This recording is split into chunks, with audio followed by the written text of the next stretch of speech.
Good afternoon, everyone. I'm Andy, and welcome to this week's Teen Kentucky Update. We have some great news on the economic development front to share with you today. Since the beginning of my administration, we've now announced more than 1,000 private sector new location and expansion projects, totaling a record of over $30 billion of new private sector investment in Kentucky and creating more than 51,800 new jobs. And agribusiness has been a growing contributor to that success. On that note, I'd like to kick off today's economic development news with a great announcement coming out of Pulaski County. Bosch Berries, an international grower and distributor of bell peppers, blackberries, and, as you're about to see, strawberries, will be locating a new greenhouse operation in Somerset, investing nearly $50 million and creating 28 full-time Kentucky jobs. Based out of the Netherlands, Bosch Berries is a sixth-generation family farm operation founded in 1854 and has been involved in greenhouse cultivation since the 1930s. The company currently operates 2 greenhouses, and I look forward to welcoming its third right here in Kentucky. So I'd now like to invite Tijmen van den Bosch, co-director of Bosch Berries from that sixth-generation family itself, to the podium to talk about his new Kentucky home and this project. Come on up. Welcome. Thank you. And strawberries. Thank you. Facility. I'll hold it while you go. Good afternoon. First of all, I want to thank the governor and Team Kentucky for giving me the opportunity to stand here all for you. I want to thank all the Kentuckians that have been of great, tremendous help for us the past few months. We feel more than welcomed in this new foreign country to us. And Leslie, I want to thank our employees that helped us in the last months. We were able to turn a company through liquidation into something that is truly thriving, creating the best berries that are currently available, definitely in Kentucky. We want to thank their hard work and all their effort they put in to get us where we are today. My name is Tijmen van den Bosch, Bosch Growers. Our US name is Bosch Berries. And as Bosch Berries, we want to do something. We want to be great. We want to be great in multiple things. We want to be great in being a great employer, providing good jobs, good paying jobs year round. We want to be great in sustainability, providing a sustainable product that we can provide locally year round. And we want to be great in providing a berry that is so sweet you can taste it as a strawberry. Only a strawberry that is allowed by your doctor to eat as much as you would like to. How do we do this? By controlled environment agriculture, CEA. With CEA, we're able to reduce our footprint of water with 95% and nutrients. We can use 10 times less the amount of space usage. We minimize pesticide uses by using good bugs that fight the bad bugs and maximizing flavor by using the right varieties and harvest the product when it's ripe, immediately distributing to the local retail stores, getting the best product available in stores. This summer, we're going to expand our facility with 25%. Currently, we produce 3 million pounds of strawberries annually. This will go 25% up, increasing production of berries and increasing jobs. We want to advise you to go to your local retail store, of course, to search for the hydroponically grown berries. Forever delicious, as it is the best berries that you'll ever taste. I want to thank you all for your attention, and another thanks of allowing me to be here. Thanks for investing in us. Thank you. So, okay, forever delicious. I next want to highlight Kentucky's continued investment in workforce training initiatives. We just announced over $1.5 million in funds and credits have been approved through the Bluegrass State Skills Corporation. These funds will help train over 6,500 Kentucky workers, over 25 companies. Included among this month's approvals was workforce training to support over 1,000 trainees at GE Appliances in Louisville, an additional 684 trainees for Monoplast of North America in Frankfurt. Other approvals include 487 trainees at Bluegrass Business Consortium in Berea, 307 trainees at the consortium's Georgetown location, 317 employees at Kentucky Alliance Training Consortium in Georgetown, 221 trainees at Force EA Interior Louisville, and 200 workers at Lyons Magnus in Walton. Kentucky's record-breaking economic success is directly related to our hard-working individuals that make up our workforce. Our economy continues to boom. We not only see that through great employers picking us as their location, these workforce training initiatives, and how they are working to continue to show the world we have the best workforce out there, but also by the revenue we see coming in to our state. So this week, our state budget director reported we now have 17 consecutive months with general fund monthly receipts in excess of $1 billion. It means our economy continues to boom, and we can see it in the revenue that comes in, which is directly related to how our families are doing, how our businesses are doing, how our economy is working. I mean, we've had the 3 largest budget surpluses in our history, the last 3 fiscal years, the largest rainy day fund we've ever had, the first 2 bond rating upgrades we've seen in decades. Every data point that's out there shows we are in a really exciting time in Kentucky. Next, we have some great news about the Kentucky National Guard. Now, I've always said that Kentucky has the best National Guard in the entire country, and it turns out the Association of the United States Army agrees. Recently, the Kentucky National Guard was awarded the 2023 Association of the United States Army's Trophy for the Best National Guard Command. So we always talked about having the best guard, and last year we officially won the award for 2023. This reinforces what we have always known, that our Guard members exhibit excellence, dedication, and commitment to our people that you don't see anywhere else.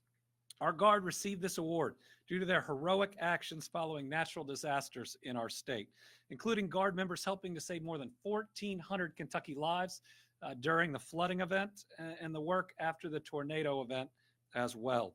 The award also represents the Guard members who answered the call in overseas missions and at the southwest border. Their work made it easier for Customs and Border Protection agents to carry out their law enforcement duties. This award is also based on readiness, physical fitness, and training. And nowhere was this more apparent than the first of 149th Infantry Regiment, the Kentucky unit that received the Walter T. Kerwin Jr. Readiness Award. During my time in office, I've seen the outstanding work of this Guard firsthand. They have been there every time that we've needed them.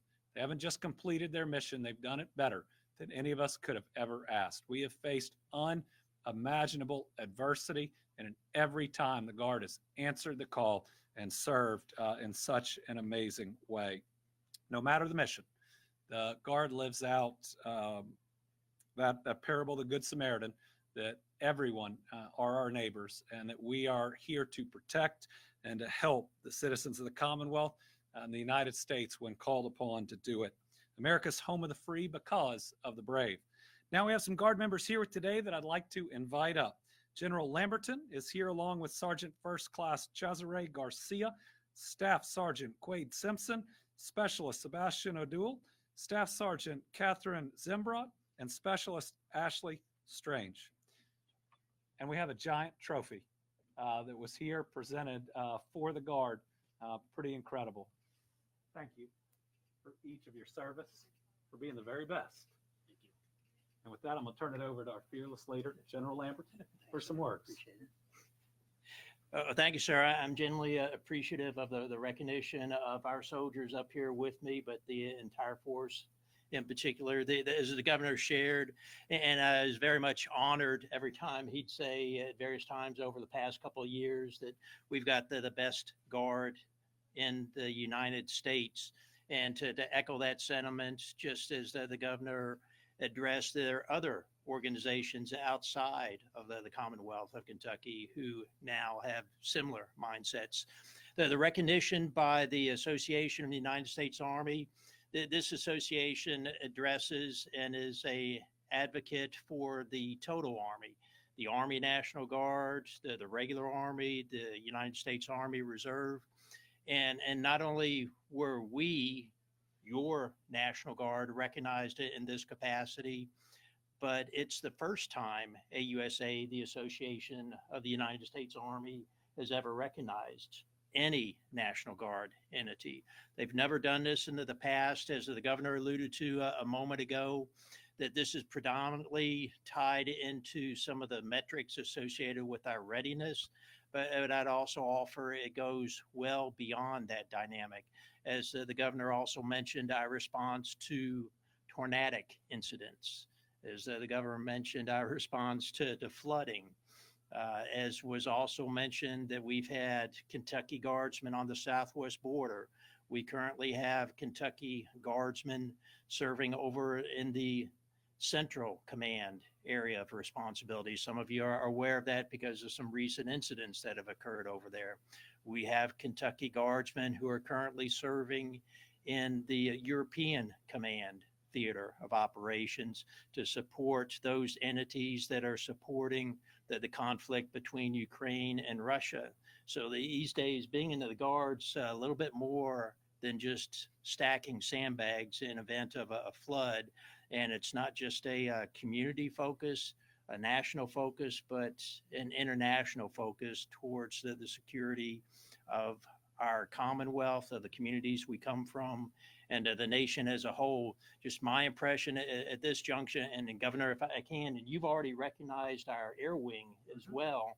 I wanted to add to that, our Kentucky Air National Guard just a few weeks ago had likewise been similarly recognized amongst the total Air Force as the best airlift unit in the total Air Force. Again, this is not just Air National Guard or regular Air Force or Air Force Reserves.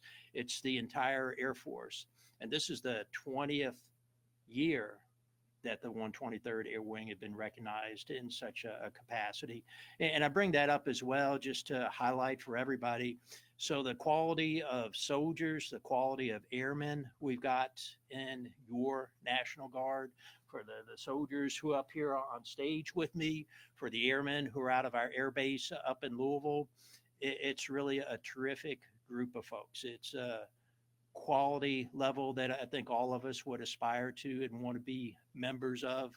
But it's not just me. This is your National Guard. The folks who are our soldiers, who are our airmen.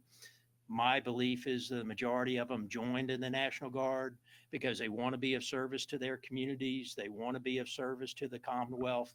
They want to be of service to the country in both domestic and overseas operations. And I think whether it's right or wrong, we're giving them the opportunity to do so these days. But this is what these folks up here on stage with me aspire to do. It's what they joined the Guard to do. And once again, I'd say that you can only get involved with some of these activities through the National Guard, not other components of the entire military, of the entire Department of Defense.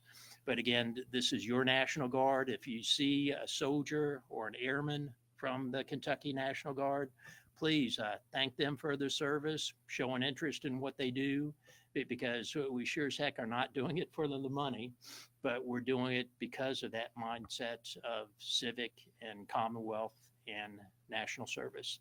Thanks, sir. Congratulations, everybody. All right. Thank you. What an incredible honor for our National Guard, not only to be recognized as the best guard in the country, but to win the very first award on it. And I hope that this brings a little bit of joy to our guardsmen at Tower 22. When that attack happened, the information was released that normally we don't make public, that we have Kentuckians there serving our country. So remember, that was an attack on our country. That was also an attack on your fellow Kentucky neighbors. In this country, we are not each other's enemies. There are plenty of enemies outside that want us to fail. Let's make sure when anything like that happens, that we don't use it as a means to attack each other. We rally together and we support all of these guardsmen and women that are out there. Thank you all for your service. Today, we also have some good news to share about how we are caring for our veterans. Through our Veterans Program Trust Fund, which is part of our Kentucky Department of Veterans Affairs, we are supporting veterans programs and initiatives across the state. The fund is overseen by a board of directors who distribute funds from the veteran license plate purchased and renewed by Kentuckians. From 2020 to December of last year, there were 88 grants awarded, totaling more than $2.5 million from that fund. Here are the recipients of the most recent awards. More than $22,000 was awarded to build a monument honoring those who served aboard the USS Hornet CV-12, an aircraft carrier built for the United States Navy during World War II. The application was put forth by Bettina Rice, the daughter of one of the CV-12 members. The Veterans Walking Wounded Project was awarded more than $17,700 to provide financial assistance in the form of rent, food, and legal aid to veterans in Fayette County's Veterans Drug Treatment Court Program. Veterans Rural Outreach Kentucky was awarded $45,000 to help veterans across 6 counties, including Shelby County and the surrounding counties, to access food, shelter, and counseling. Roll Call Foundation was awarded $10,000 to support the expansion of its equine assisted therapy program, which aims to help veterans suffering from PTSD, anxiety, and depression. Morehead State University was awarded $6,000 to continue offering veteran-affiliated students that are in school there assistance to afford books and other supplies. Kentucky Veteran Business Alliance was awarded more than $17,300 as seed money to support 5 new veteran-owned businesses and job growth. The total funds granted in this most recent round was $118,400. The next meeting is March 20th. For more information on the trust fund, visit veterans.ky.gov. This is just one way we are helping our veterans. We're also committed to increasing staffing level at our state veterans homes, which helps more veterans receive the best care possible. That is why last year we implemented locality pay increases and increased specialty entry rates for nursing. We secured pay raises of 8% and 6% during the past 2 years for all state employees, and it's had a major impact. Since February of last year, we've added 142 nursing staff and 48 non-nursing staff for a total increase of 190 employees at the Kentucky Department of Veterans Affairs. What that means is we can serve more of our veterans that need the help in these nursing homes. Remember, we learned during the pandemic that it's not the number of beds you have, it's the number of staffed beds that you have. So the addition of more nurses and other support means that we are helping more veterans who need that extra level of assistance. So what we've seen are increases in welcoming veterans to these facilities. In 2023, we saw a net gain of 38 admissions, and we're already up over 7 thus far this year. While we have more work to do, we're seeing positive trends, and for everything else we're fighting for in this session, raises work. Across the board, raises work. I'm also proud to report that all 4 of our long-term care facilities for veterans are 5-star rated. That is the highest rating that you can achieve from the Centers for Medicare and Medicaid Services. 3 of those centers, Thompson Hood, Western Kentucky Veterans Center, and Carl M. Beshear Radcliffe Veterans Center, also were recently ranked by Newsweek magazine on its America's Best Nursing Homes 2024 list. Our veterans, like our Guard, represent the best of Team Kentucky. They serve us. We have a duty to serve them. Now I'll turn it over to the Lieutenant Governor, who will give an update on our free GED program, as well as another record year for the Kentucky Lottery.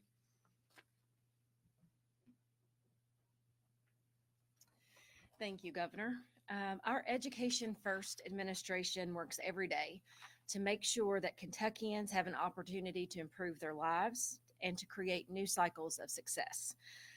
That's why shortly after taking office, we announced that we would waive the $120 GED fee for the first-time test takers. This move eliminated the most cited barrier to those who did not graduate from high school. And I'm proud to report that as of January 2024, nearly 18,200 test takers have used our free GED promotion, resulting in an amazing 10,169 GEDs earned since January of 2020. That is 10,169 Kentucky families whose trajectory has been forever changed. But GED testing and support isn't all that the Office of Adult Education does. They also provide services that include English language instruction, upskilling to get or keep a job, family literacy programs, and assistance preparing for post-secondary education. And our investments in adult education are paying off. In September 2023, Kentucky surpassed the U.S. Department of Education goals for measurable skill gains to increase literacy, education, and training levels among the Commonwealth's adults. We're seeing such a demand for these services that we've increased the number of GED testing sites by 67% across the Commonwealth, up from 114 in 2020 to 171 active testing centers in 2024. There are roughly 300,000 Kentuckians of working age without a high school diploma or GED. Mason Hampton used to be one of them.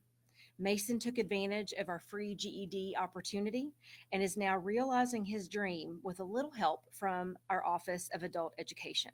So let's check out Mason's story. My name is Mason Hampton, and this is my story reimagined. So as a teenager, when I was growing up, I was just surrounded by substance abuse, and it made things severely difficult for me. But at the end of the day, education was my top priority. And I knew so that I could form a future for myself and have a real career, the GED certificate was my first step of getting there.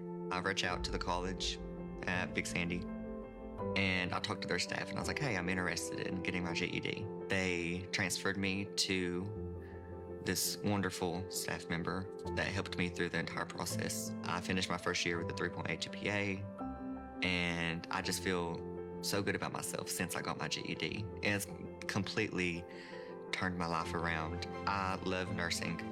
I wouldn't be able to be in nursing if it weren't for my GED certificate, so thank goodness. And through adult education, you can reimagine your story too. That's pretty amazing. Congratulations to you, Mason. Team Kentucky is so proud of you. And if you're someone who resonates with Mason's story and you want to take the next step in your educational journey, the Office of Adult Education is ready to help.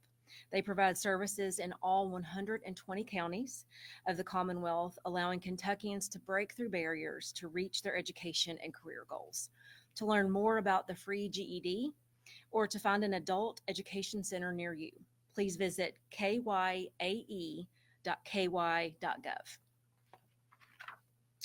All right, next up, I want to congratulate the Kentucky Lottery team and their 3,400 partner retailers because they had a record-breaking year in 2023. Sales and proceeds were the highest that we've ever seen, all supporting education in the Commonwealth. That includes record sales of $1.8 billion in 2023, almost a 10% increase compared with the year before. Record cash transfers to the state totaling $380 million, a 5.4% increase. And on top of that, the iLottery set a new record with $424 million in total sales. Your hard work has made a difference once again, benefiting students from all 120 counties. These proceeds fund college scholarships and grant programs, including every dime ever awarded in the popular Keys Scholarship Program. The funds also help non-traditional students receive degrees that will prepare them for the jobs of the future. Another program always allows high school students to take college classes at no cost before they ever step onto a college campus. These programs are more valuable than ever for Kentuckians as they pursue their goals and dreams. Our administration will always put education first, and the Kentucky Lottery helps us do that. So thanks to everyone involved for their commitment to keep fueling imagination and funding education. Governor, back to you. You did well on that tagline. Sounded natural. And today's Team Kentucky All-Stars are public school bus drivers. As you know, from day one, this has been an education first administration in each budget proposal. we have pushed for raises for our teachers and other public school staff. Kentucky ranks 44th in starting teacher pay and 40th in average teacher pay. That should be an unacceptable statistic to everyone in Kentucky. Our teachers, our public school employees, and our students all deserve so much better. My current budget continues pushing for raises. In my Forward Together budget proposal, we would fund an 11% across the board raise for every public school employee. That's not only teachers, but custodians, cafeteria workers, and yes, our bus drivers. My budget would also fully fund pupil transportation. We have seen the headache and the disruptions in pupil transportation that happen when you don't pay bus drivers enough and you don't fully fund the program. And a shortage of bus drivers is an issue impacting school districts across the Commonwealth. So last week, I had the pleasure of meeting one of our hardworking public school bus drivers, Tara Boston. She is a mother from a family of 5 and a bus driver for Woodford County Public Schools. Tara was kind enough to give us a ride on her school bus, and during that ride, we discussed the impact that raise would have for her and her family. Hey, nice to see you. Tara, nice to meet you. Thanks for giving us a lift today. So what time's your day start? I wake up at 5 a.m. Okay. So I have the morning route and then the afternoon route. My morning route, I pick up elementary students first, take them to school, and then start my middle school, high school route. And then I actually have a second job. So once I leave the bus, I go home and relieve my husband because childcare is expensive. Yeah. And so then my husband goes to work and I do a bookkeeping job from home. Okay. So in your budget proposal, Yes. it is 11%. We are pushing an 11% across the board raise for every public school employee.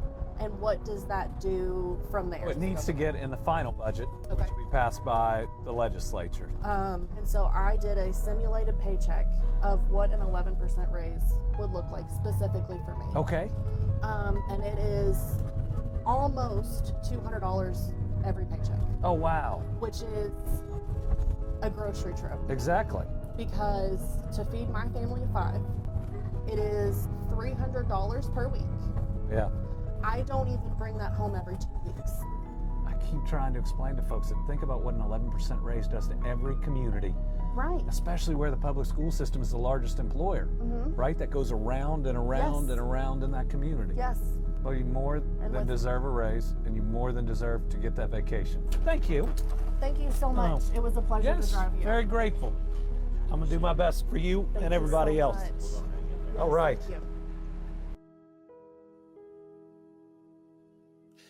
Now, Tara's just one example of the fine Kentuckians we have ensuring our kids get to and home from school safely. One of the things that she'd mentioned that wasn't in here, she hadn't been able to take a vacation with her family, go to see family in Florida or other places because of the choices they've made to serve students, but not be paid nearly what they deserve.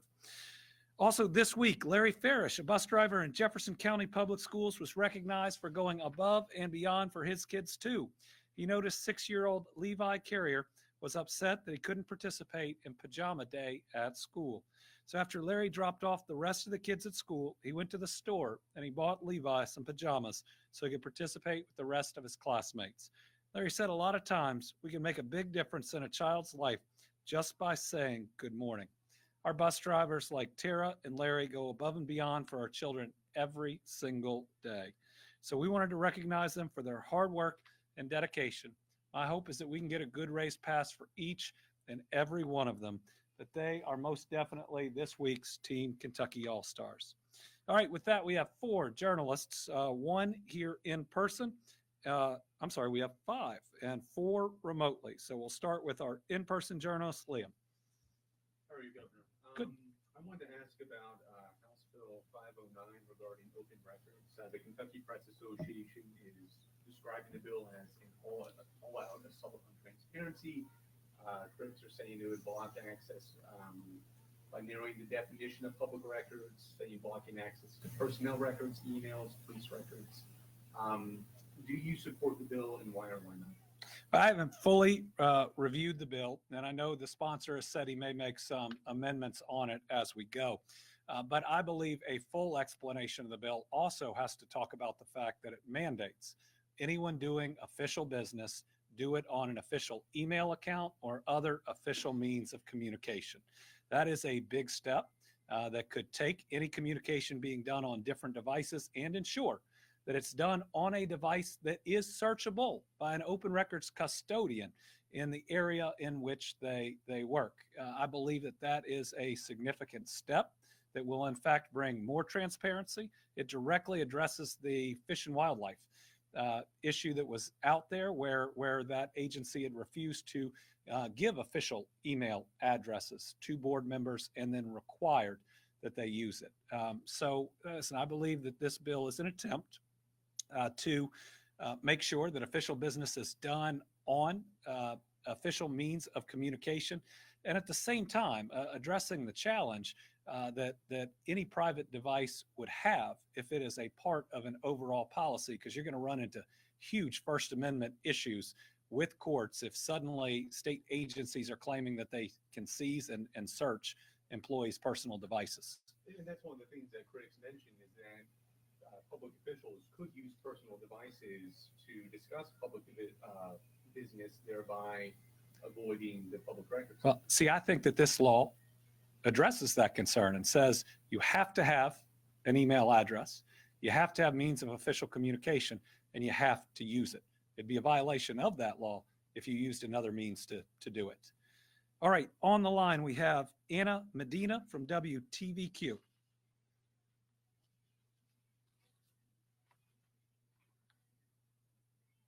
Well, this is Hello? Tom. There you are. We can Hello? hear you. Hi, Governor. This is Anna. Okay, so it's been a bit of time since the DJJ audit report came out. I wanted to ask about your thoughts, especially regarding some of the comments from other lawmakers in the legislature that your administration did not do what it should have been doing, kind of following the recommendations. And then they also added that if you need help, all you have to do is ask. So what are your thoughts on that? Well, let me start with the last piece. We have asked. We asked for some changes in the last session and got them. And then we've asked for some things in the current budget that we have not received. For instance, we asked for security upgrades at Breathitt, Fayette, and McCracken that are not in the House version of the budget. We asked for 2 female-only facilities and the dollars to design and to build them. That's not in the current budget. In the initial House budget, they would have cut significant numbers of DJJ employees, which would not have been helpful. But let me say that I think it's important that we work off of accurate facts. And listen, we have a lot we need to continue to do in the DJJ system. And I believe that if you want to see accurate facts, go to the work that's been done by the legislative task force. They've brought in members of the administration, employees, and the rest. And there have been significant testimony and work done by that group. My concern with this audit is it was done outside of normal auditing practices. For instance, in every other state audit we've ever had, first, they've talked to leadership more than I think once total in this audit. And second, they've always presented the findings first to the agency in case they're wrong.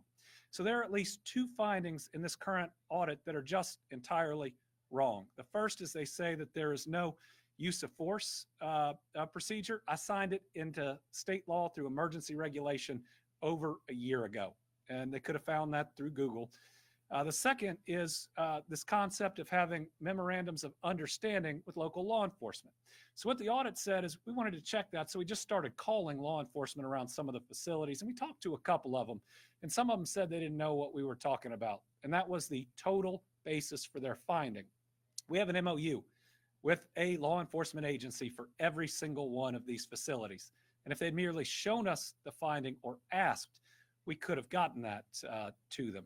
We could have also given them some statistics on the decreased number of disruptive incidents since our folks were outfitted with pepper spray, though I think we need to continue to do more training. And every time that there's an instance where there's an improper use of it, it's a chance to go back and to do more. But let me say that the audit does contain some things that were also addressed by the task force that we need to do better. One is record keeping.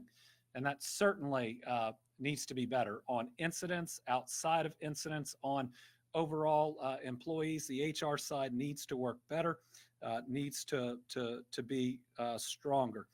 Continued training in each and everything that we do, always trying to have the best practices and procedures. Some of what's posted online as current policy is not. While all the facilities have the current policies, we need to make sure the public facing representations of DJJ are accurate. Now, as we move forward, one of the most important things that we have been doing that's mentioned in the audit and everywhere else is staff. The biggest finding of the 2017 report was that we needed significantly more staff. But from 2017 to when I became governor, there wasn't one raise or not any significant raise provided. I believe that folks working in our pre-adjudication detention facilities were earning under less than $30,000 a year for that tough job. Well, we've got some data to show you how raises work.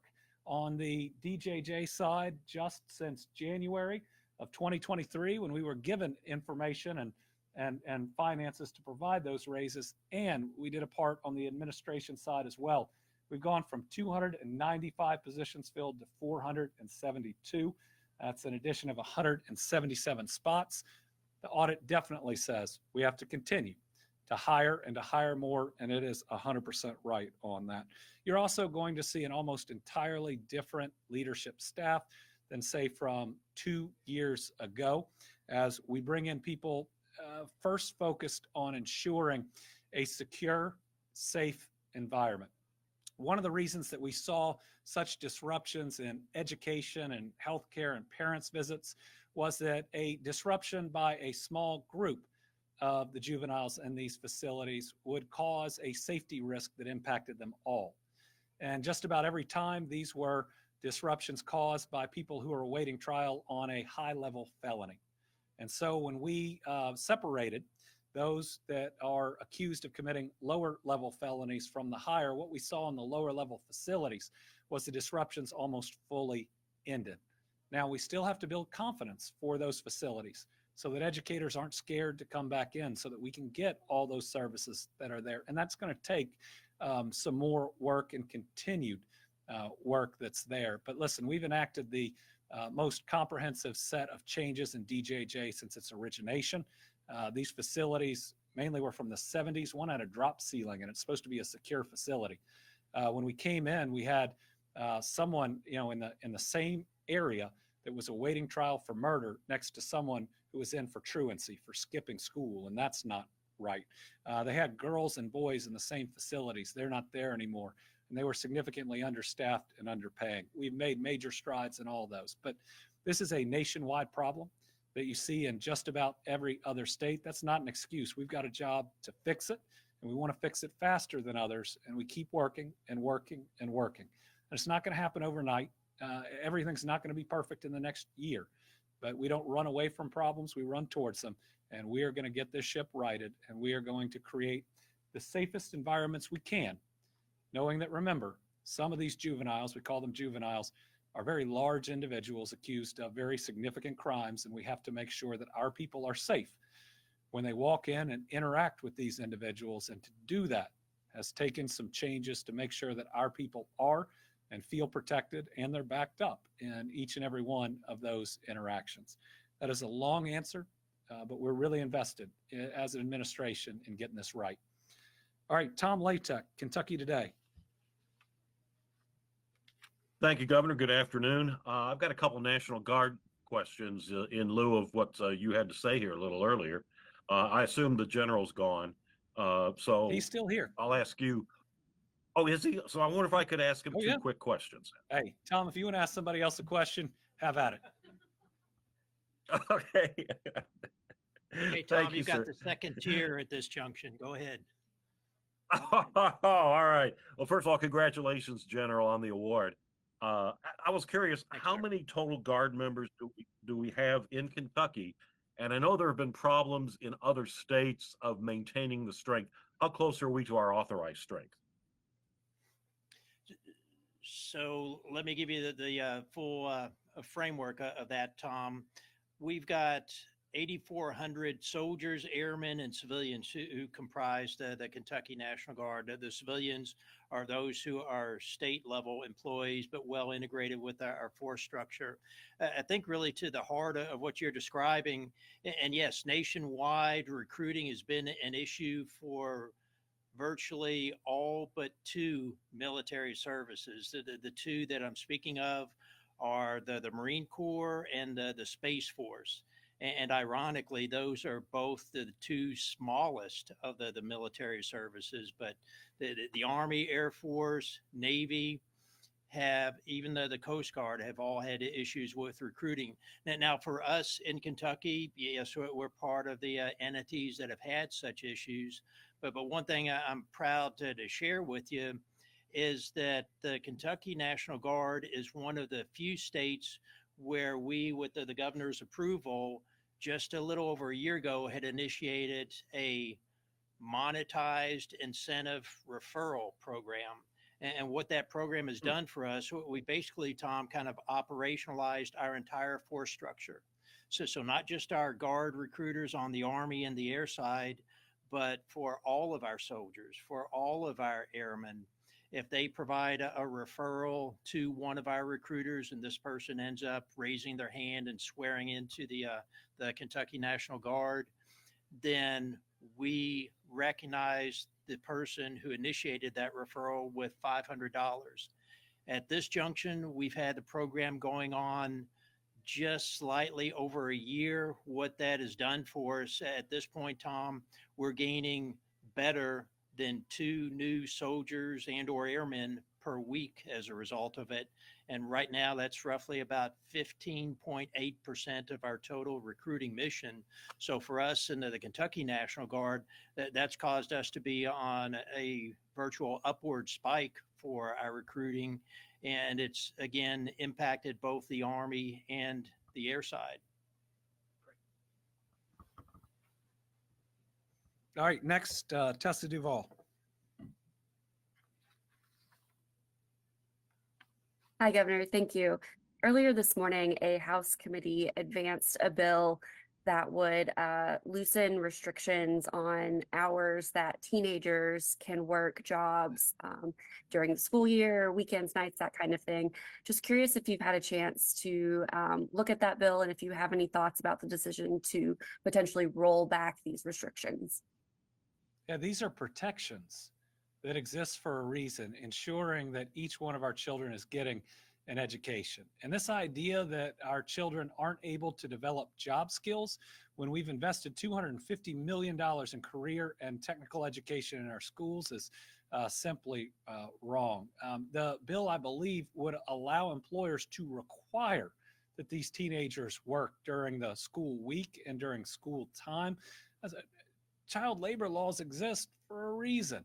And I just worry about the message we're sending to the country when we're loosening child labor laws, when we've had 2 resolutions passed based on a legal theory used during secession, that we've got these attacks on diversity, and there even seems to be a bill mad that we removed the Jefferson Davis statue from our rotunda. I mean, we need to be sending a positive message to the rest of the country about how we're open to do business, how we're welcoming of people of all backgrounds and how we're not the stereotype that some people have tried to make of us in Kentucky in the past. We need to be really thoughtful about what type of message it sends when we file certain bills, much less move them through the legislative process. Let's see, here we go, David Mattingly. Thank you, Governor. My question has to do with Senator Mitch McConnell. We are following the rising level of criticism toward him at the Capitol. A lot of infighting among Republicans, a lot of it directed at Senator McConnell. Senator Rand Paul recently went so far to say that McConnell is out of touch with voters in Kentucky, with Republicans in Kentucky, and that if he were running against re-election against you, he would lose. My question to you is, what is your perception right now of Senator McConnell's influence, both in Washington and here. I'd rather be governor of the Commonwealth of Kentucky than a U.S. senator from any state. We get things done here. We get to recognize the Guard and their great work that we did today. We get to create jobs like you saw before. I mean, all of this infighting and a broken Congress, and we get to push all that out in what we do here in the executive branch and just do our best in what seems like a chaotic world to move the ball down the field, to create better jobs, to hopefully have a healthcare facility closer to where people live, to always work to improve public education and make sure the roads and the bridges that you drive are safe. I mean, I get to live where people wake up every day and try to improve their lives in those ways. And when we think about those things, then maybe some of the rest of what we argue about, we can push aside and say, let's just make life better for everyone first and argue about the rest after. But this is as broken of a Congress as I have ever witnessed. And your job should be to show up and to enact good policy and serve the people and not play politics 365 days a year. Sadly, we see that creeping into our legislative sessions in Kentucky, where it feels like they have to create a boogeyman every year for the election that's coming up. I mean, could you imagine being at the end of your time of service and look back and see the things you did were political in nature about the next race and not to better the lives of the people of the Commonwealth? So I'm flattered that Rand Paul thinks I'd win that election, but I'm perfectly happy where I am. My hope is, regardless of how much influence Mitch McConnell has or Rand Paul has or anyone else, that they will all get their act together, work for the betterment of this country, be for something and not against someone, and recognize, like I said earlier, that when Tower 22 was attacked, your first reaction shouldn't be to blame someone from the other party. It should be to blame the country or the terror group that sent that drone, and to make sure we recognize that there are true enemies of this country and not try to make each other our enemy. So thank you all for tuning in today. We will be back probably next week, but we'll make sure that we have that out there. Remember, the budget process is continuing. We need each of your voices to be heard, whether that's on raises for public school educators or universal pre-K, which is desperately needed. Please be a part of your democratic process. Remember, be kind to each other, do good things. Life's too short to get caught up in the rest.